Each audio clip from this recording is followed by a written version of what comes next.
Hello student. देखिए, आज हम आपके लिए एक बेसिक जानकारी लेके आए हैं और वो बेसिक जानकारी है कि आपके एग्ज़ाम आने वाले हैं लास्ट एक मंथ में। तो बच्चों की बहुत दिक्कत रहती है कि कैसे तैयारी करें, क्या क्या हम सिलेबस पढ़ें, कौन कौन सी सब्जेक्ट को किस तरीके से हमें रिवीजन करना है।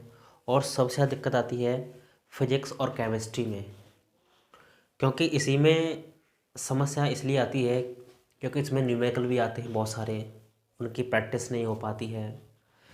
बच्चे क्या होते हैं एग्ज़ाम टाइम में फॉर्मूला ही भूल जाते हैं। अब समस्या आती है कि फॉर्मूला ही याद नहीं है तो क्वेश्चन तो सॉल्व होगा ही नहीं। तो आप क्या करें, जो इस तरीके से आपकी ये आती है, जो आपकी विद्या बोलते हैं, मास्टरमाइंड बोलते हैं, इस तरीके से तो आपको ये ले लेना है। और इसमें आपको जो देखना है सबसे मेजर पोर्शन। मेजर पोर्शन का मतलब है कि कौन से पार्ट से कितने नंबर का आया है, सबसे पहली बात, और कितने नंबर का क्वेश्चंस आने वाले हैं। ठीक है। दूसरी बात, इसमें आपको ये भी देखनी है, केमिस्ट्री के अंदर आपको ये देखना है कि कितनी बार जो आपकी जो इम्पोर्टेंट रिएक्शन है फर्स्ट में से कितनी है और सेकंड में से कितनी है। मैं आपको बता दूंगा सिलेबस। ठीक है। कौन कौन से टॉपिक को आपको ज़्यादा पढ़ना है। ठीक है। क्योंकि सिलेबस यूपी बोर्ड का 12th क्लास का बहुत ज़्यादा बड़ा है। ठीक है। जब बच्चा रिवीजन करता है तो बहुत सारी चीज़ों को भूल जाता है, किस तरीके से हमें तैयारी करनी है, किस तरीके से हमें पेपर को बनाना है। तो सबसे पहले एक चीज़ इसमें रहती है, वो क्या है इसमें देखते हैं।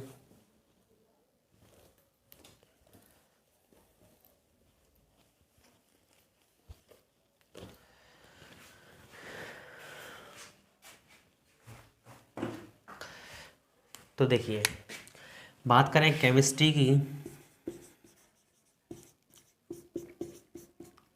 कि केमिस्ट्री में कैसे तैयारी करें। ठीक है। और सेकंड केमिस्ट्री में ये समस्या रहती है कि सेकंड केमिस्ट्री में से ज़्यादातर केसेस में, मतलब 90% रिएक्शन पूछी जाती हैं। चाहे वो रिएक्शन विधि के रूप में पूछी जाए, चाहे वो रिएक्शन क्या होता है कैसे, या कैसे बनता है, ये सब चीज़ें। तो कुछ तो रिएक्शन पूछ जाती हैं क्या होता है जब,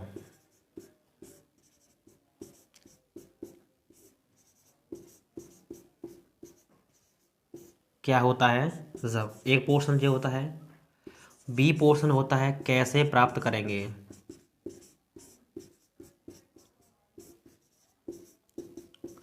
कैसे प्राप्त करेंगे। ठीक है। अब देखो दोनों में डिफरेंस क्या है, क्या होता है जब, क्या होता में, इसका मतलब है इसमें दोनों चीज़ दी होंगी। दी होने का एक रीज़न है, जैसे मान लीजिए मैंने C2H5OH एथिल अल्कोहल की क्रिया PCl5 के साथ दे दी एग्ज़ाम में। समझिए चीज़ों को, एथिल अल्कोहल की क्रिया PCl5 के साथ आपको करानी है। तो यही होता है क्या होता है जब। उसमें एक ऑप्शन दिया हुआ फर्स्ट, क्या होता है जब, तो क्वेश्चन बना हुआ हुआ नीचे फर्स्ट ऑप्शन दिया हुआ एथिल अल्कोहल की क्रिया PCl5 के साथ। अब ये तो उसने दे दिया, अब जो क्या बनने वाला है आगे, ठीक है, क्या बनने वाला है वो आपको देखना है, किस तरीके से बनेगा और क्या बनेगा। ये आपको प्रैक्टिस की ज़रूरत है, प्रैक्टिस से ही आपको इन चीज़ों को कर पाएंगे। ठीक है। और मास्टरमाइंड में क्या है, हर बार जो रिएक्शन आई हुई है 13, 14, 15, 20, उसके आगे क्या होती है, संडली होती हैं। उनकी प्रैक्टिस आप ज़्यादा करें। ज़्यादा करने का रीज़न क्या है कि आप उन्हें ज़्यादा से ज़्यादा कराएंगे तो एग्ज़ाम में अगर ऐसा भी क्वेश्चन आ जाता है रिपीटेशन में, तो आप उन चीज़ों को आसानी से कर पाएंगे।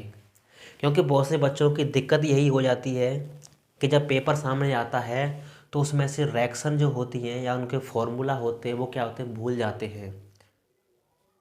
और जब इसी तरह फॉर्मूले ही आप भूल जाएंगे तो रिएक्शन तो करना बहुत दूर की बात हो जाएगी।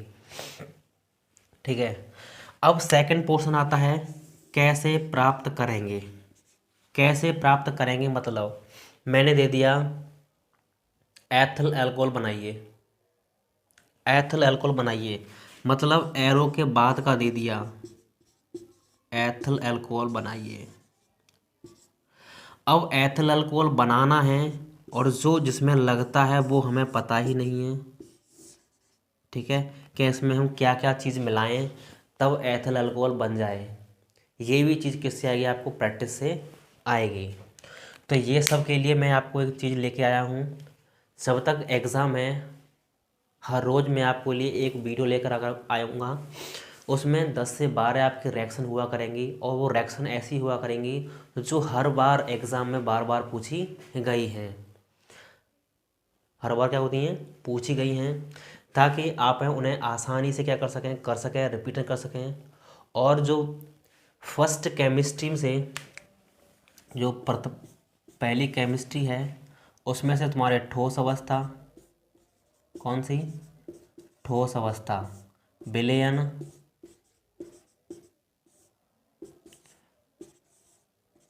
थर्ड, ठीक है।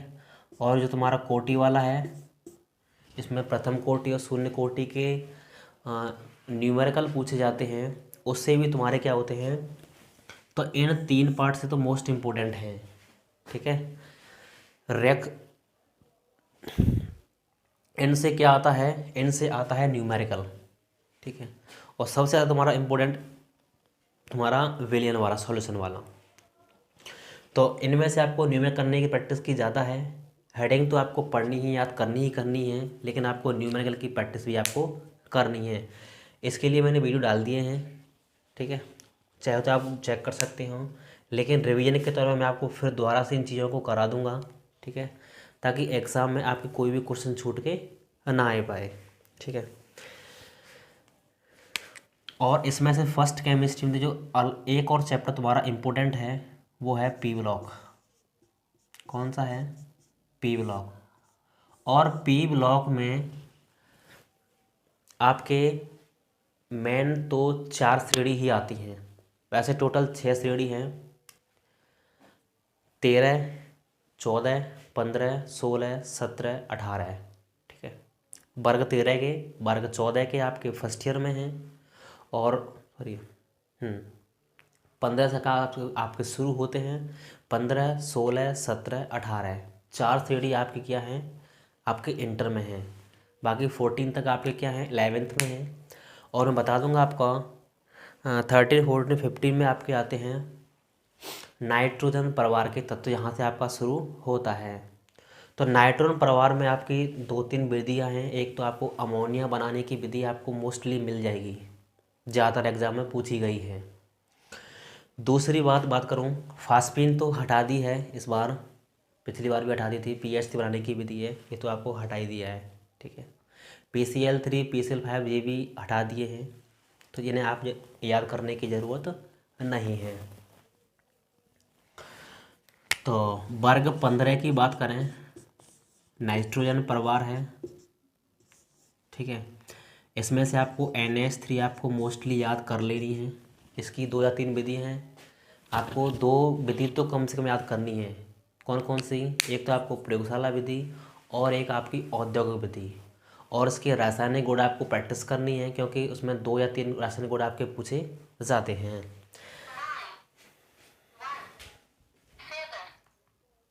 ठीक है। फिर आ जाइए आप 16 पर, वर्ग 16।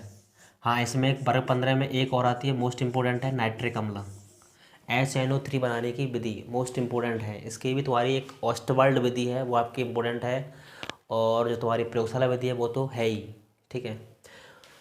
अब वर्ग 16 में आ जाएंगे, जब ऑक्सीजन परिवार का तत्व है, तो इसमें से आपकी 2 से 3 विधि दी हैं आपको।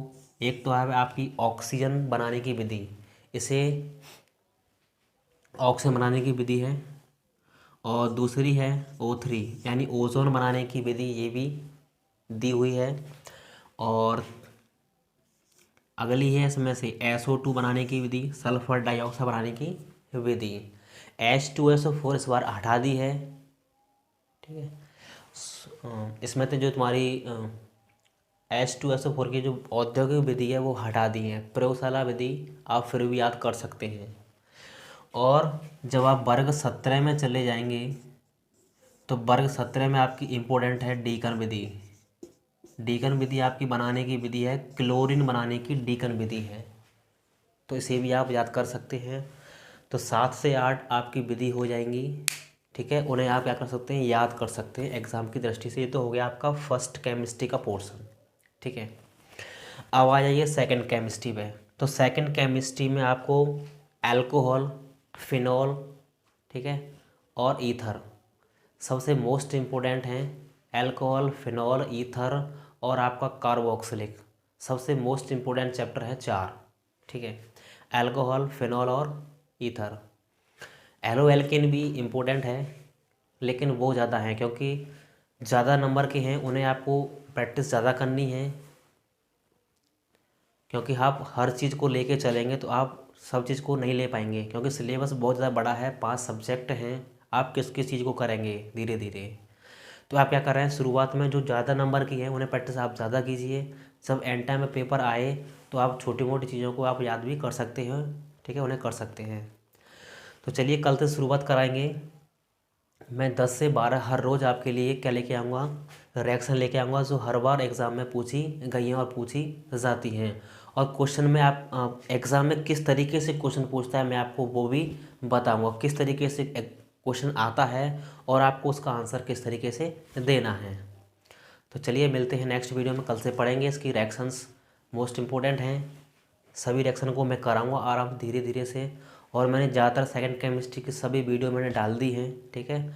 आप चाहे तो उन्हें चेक कर सकते हैं और आपके सिलेबस को पूरा कर सकते हैं। जिन बच्चों पर स्कूल बंद है या कोचिंग नहीं जाते हैं, कहीं पे जाते हैं, तो वो भी यहाँ से अपने पूरे सिलेबस को पूरा कर सकते हैं पहले, ठीक है। तो चलिए मिलते हैं नेक्स्ट वीडियो में।